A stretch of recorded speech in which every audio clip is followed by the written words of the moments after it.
This is TechCrunch. A new American electric vehicle startup called Slate Auto has made its debut, and it's about as anti-Tesla as it gets. It's affordable, deeply customizable, and very analog. It has manual windows, and it doesn't come with a main infotainment screen. Heck, it isn't even painted. It can also transform from a 2-seater pickup to a 5-seater SUV.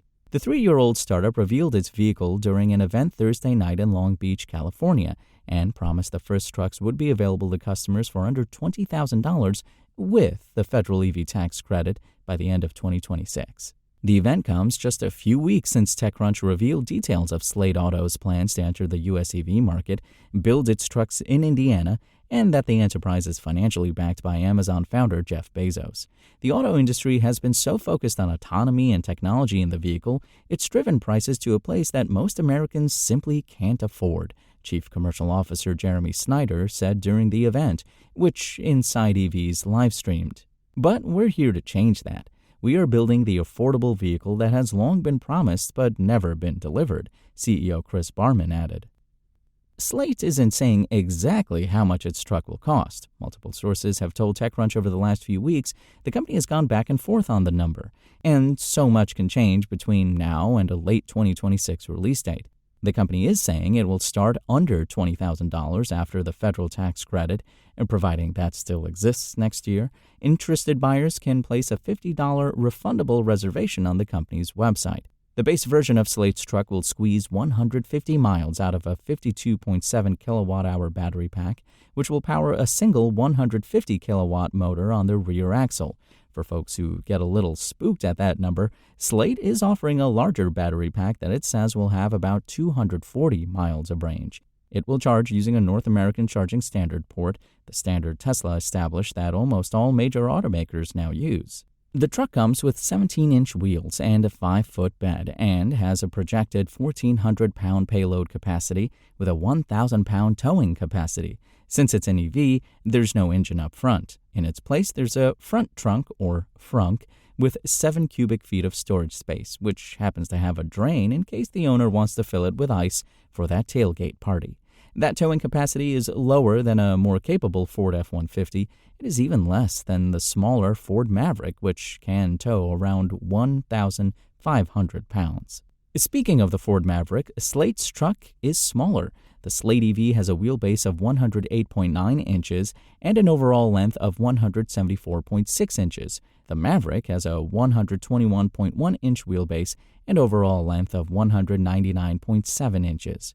Everything else about the base version of the truck is awfully spare, and that's the point. Slate is really maximizing the idea of a base model and setting customers up for paying to customize the EV to their liking. Slate is deeply committed to the idea of customization, which sets it apart from any other EV startup or traditional automaker.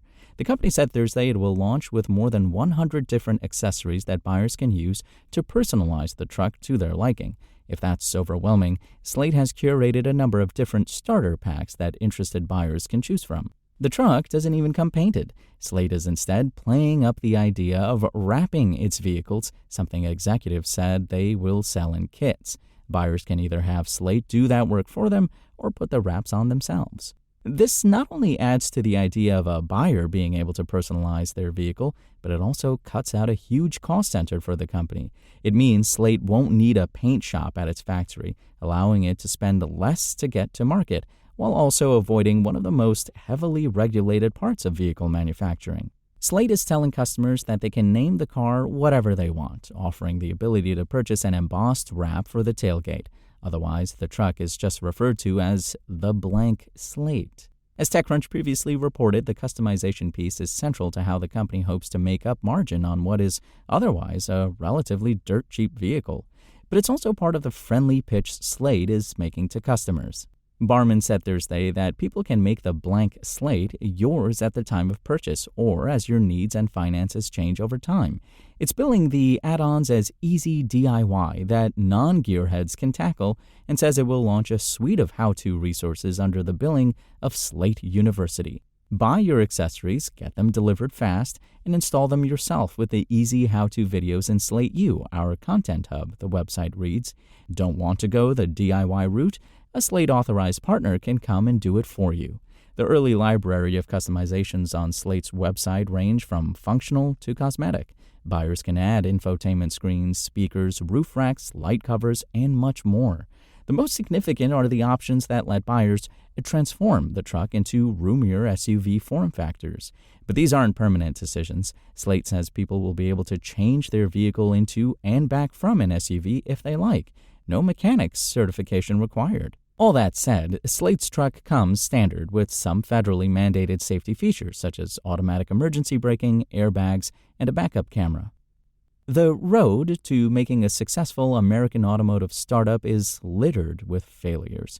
In the last few years, Canoo, Fisker, and Lordstown Motors have all filed for bankruptcy. And that's just to name a few. Those companies that are still around, like Rivian and Lucid Motors, are hemorrhaging money in an attempt to get high-volume, more affordable models to market. Slate is a total inversion of that approach.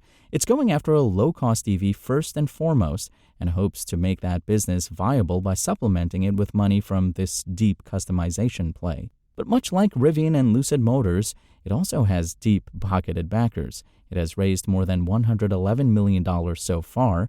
The exact figure is still not public. And, aside from Bezos, has taken money from Mark Walter, Guggenheim Partners CEO and controlling owner of the LA Dodgers, as TechCrunch reported this month. The company has hired nearly 400 employees in service of accomplishing all of its ambitious goals and is currently trying to hire more. Slate arguably could not have picked a more volatile time to make its debut, but it's also focused on domestic manufacturing and may be insulated from some of the turmoil facing other startups and established automakers. We believe vehicles should be affordable and desirable, Barman said Thursday, adding that Slate's truck is a vehicle people are actually going to love and be proud to own.